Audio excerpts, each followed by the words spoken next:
함께 보실 말씀 예레미야 48장 11절에서 25절까지 말씀입니다. 예레미야 48장 11절에서 25절까지 말씀입니다. 예레미야 48장 11절에서 25절까지 말씀 한 절씩 교독하겠습니다.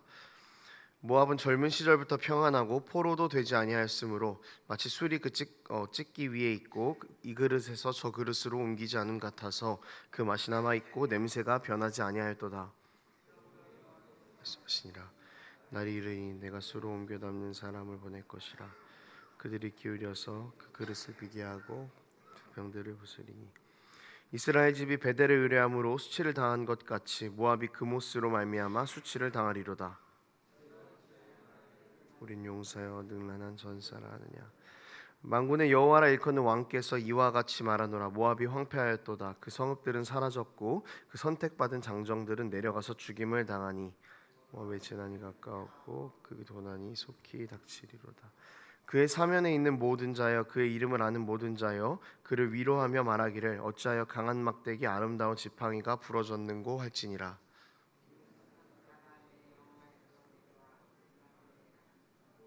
하멜라는 자가 올라와서 너를 쳐서 내 요새를 깨뜨렸음이로다.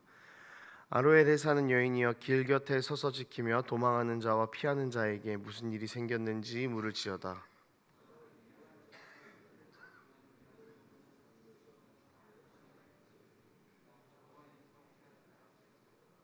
심판이 평지에 이르렀나니 곧 홀론과 야사와 메바앗과 디본과 느보와 벳디블라다임과 기랴다임과 벳가물과 벳무온과 그리옷과 보스라와 모압 땅 원근 모든 성읍이로다. 함께 있습니다. 모압의 뿔이 잘렸고 그 팔이 부러졌도다. 여호와의 말씀이니라. 아멘. 어제 본문에서 블레셋에 대한 신탁이 나온 이후에 오늘 본문은 어제 본문에서 블레셋에 대한 신탁이 이어지고 계속해서 모압에 대한 신탁으로 이어졌습니다. 그리고 모압 땅이 수치를 당하게 될 것이다라는 신탁의 내용이었는데요. 어제부터 오늘 그리고 토요일까지 모압의 심판 그리고 모압의 회복에 대한 이야기가 계속해서 나오게 됩니다. 함께 모압의 심판에 대한 본문들을 읽어 나가면서 우리 삶 가운데도 잘 적용하는 그런 은혜가 있기를 원합니다. 이 모압은 처음 생겨난 배경이 굉장히 어두운 나라였습니다. 소돔과 고모라가 파괴된 이후에 롯의 두 딸이 아버지에게 술을 먹여 관계를 한 이후에 낳은 아들이 모압과 암몬이었습니다. 여기서부터 이제 모압의 역사가 시작이 되는데요. 그리고 모압은 이스라엘과도 좀 이렇게 뗄래야 뗄 수 없는 그런 관계였습니다. 특히 이스라엘을 참 많이 괴롭히던 나라였습니다. 이스라엘이 출애굽을 할 때에 모압 왕은 우리가 잘 알고 있는 그 선지자 발람을 데리고 와서 이스라엘을 망하게 만들려고 했던 그런 나라였습니다. 그리고 사사 시대에도 이스라엘을 공격한 나라였고 에훗 이 전쟁을 종결했었습니다. 이스라엘을 많이 괴롭히던 민족이었습니다. 이게 오늘 본문의 간단한 배경인데요. 이 신탁을 들으면서 아마 이스라엘 백성들이 느꼈을 감정이 이제 모압의 멸망에 대한 것들을 보면서 잘됐다 뭐 이런 감정을 느꼈을 수도 있겠다 싶습니다. 왜냐하면 늘 그 역사 속에서 계속해서 이스라엘을 괴롭히던 민족이었기 때문이죠. 이제 이런 간단한 모압에 대한 배경이었고요. 함께 본문의 내용들을 살펴보겠습니다. 이제 모압의 상황이 어떤 상황이었는지를 좀 함께 살펴볼게요. 11절 말씀에 이렇게 나와 있습니다. 모압은 젊은 시절부터 평안하고 포로도 되지 아니하였으므로 마치 술이 찢기 위에 있고 이 그릇에서 저 그릇으로 옮기지 않은 같아서 그 맛이 남아 있고 냄새가 변하지 아니하였도다. 오늘 본문의 첫 부분에서는요 모압을 술로 비유하고 있습니다. 여기서 말하는 이 술은 포도주인데요.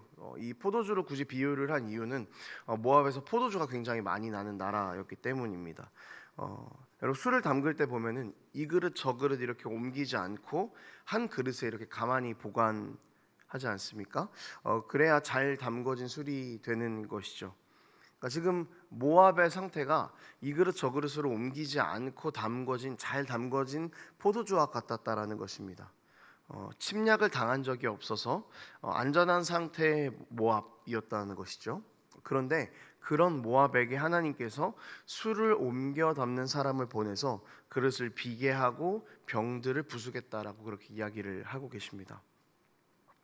모압은 초기부터 굉장히 안전한 나라였던 것 같습니다. 11절 앞부분에 모압은 젊은 시절부터 평안하고 포로도 되지 아니하였다라고 이야기하고 있죠. 굉장히 평안한 나라였습니다. 이 상황을 포도주로 비유한 것이고, 또 젊은 시절부터 안전했던 이 모압이 계속해서 위기였던 그 이스라엘과는 또 대조가 되는 모습이기도 합니다.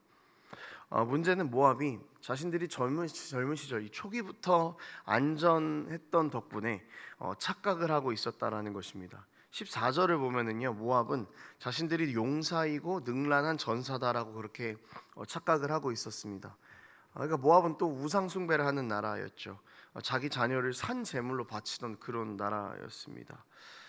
이렇게 하나님께서 보기에 정말 좋지 않은 일들을 행하는 모압이었지만 그래도 그들은 안전했습니다. 그리고 자신들이 안전할 수 있었던 이유, 침략받지 않는 이유를 자신들이 용사였기 때문이다, 우리가 전사였기 때문이다라고 그렇게 착각하고 있는 것이죠. 사실은 하나님의 인내가 모압을 살리고 있는 줄도 몰랐던 것입니다. 여러분, 모압은요 자신들의 강함을 의지하던 그런 나라였습니다. 군사력을 의지했고요. 잘못된 이방신을 섬기고 있음에도 불구하고 자신들의 신이 최고라고 그렇게 여기던 나라였습니다. 우리는 강한 나라고 군사력이 강하고 역시 우리의 신은 강하다라고 그렇게 생각했던 나라였습니다. 근데 여기서 중요한 것은 이겁니다. 모압은 자신들이 강하다고 생각하는 것 때문에 심판을 당했습니다. 자신의 군사력이 강하다고 생각해서 교만했고 자신의 신이 강하다고 해서 교만했습니다. 그런데 이것이 모압에게는 도리어 칼이 되어서 돌아온 것이죠.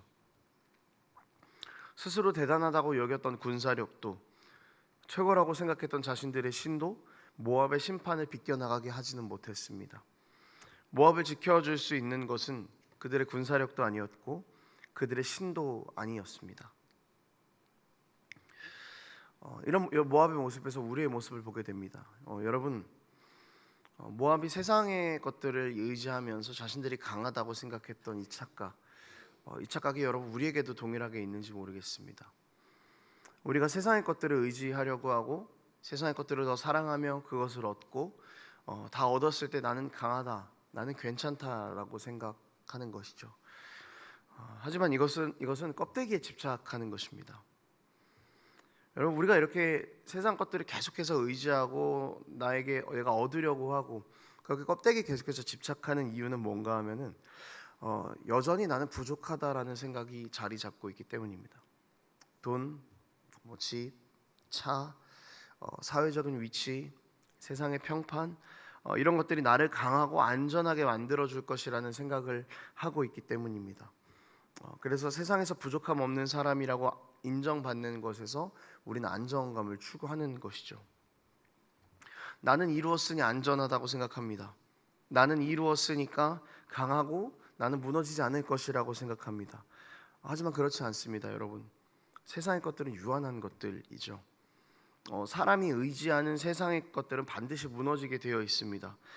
그리고 더 나아가서 세상의 것을 붙잡고 안전하다고 생각하고 주장했던 그 사람도 함께 무너집니다. 모압처럼 그렇게 무너지게 될 것입니다. 우리는 세상의 수많은 것들을 붙잡으면서 살아갑니다. 그런데 그것들은 다 껍데기입니다. 우리가 그렇게나 사랑하는 것들이, 우리가 그렇게나 얻고 취하려고 하는 것들이 우리의 삶을 영원히 살게 만들어주지 못합니다. 영원하지 않은 세상의 것들을 붙잡고 거기에 삶을 몰두한 자의 삶은 영원하지 않은 삶을 살아가게 되는 것이죠. 모압이 심판을 받았던 것처럼 하나님의 심판대 앞에서 심판을 받게 될 것입니다.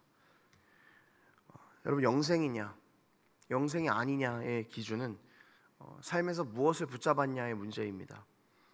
영원한 하나님을 붙잡았느냐, 영원하지 않은 세상을 붙잡았느냐입니다. 영원하지 않은 것을 붙잡고 살아가면서 그것이 우리 삶을 영생으로 이끌어 줄 것이다라는 그 착각에서 여러분 우리는 벗어나야 할 것입니다. 우리가 세상의 것들을 사랑하고 붙잡으려고 하는 것은 하나님께서 영원하신 분이시며 그분을 붙잡을 때 우리에게 영생이 허락된다라는 것에 대한 그 확신이 옅어져 있기 때문에 그런 것입니다. 그러니 여러분, 우리의 이 생각을 다시 한번 돌이켜 하나님을 붙잡을 수 있어야겠습니다.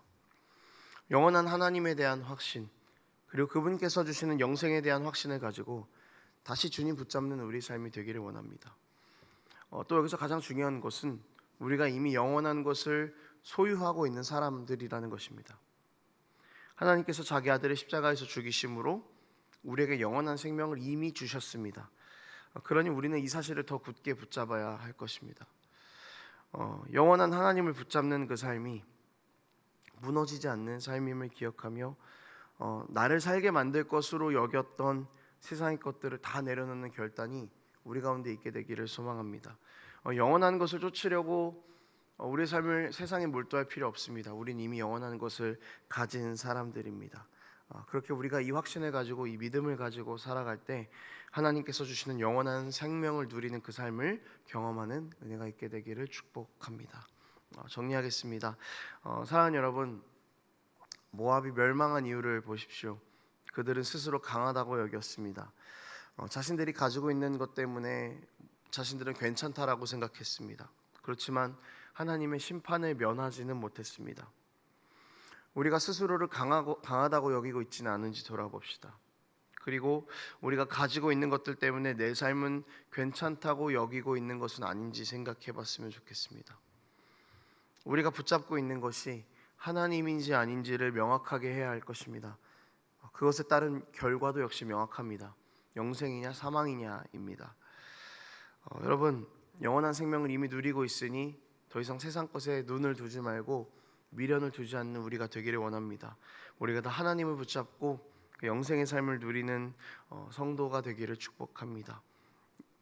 영원한 것을 이 땅에서 붙잡은 사람, 그 사람은 영원한 하나님 나라에 가는 것입니다.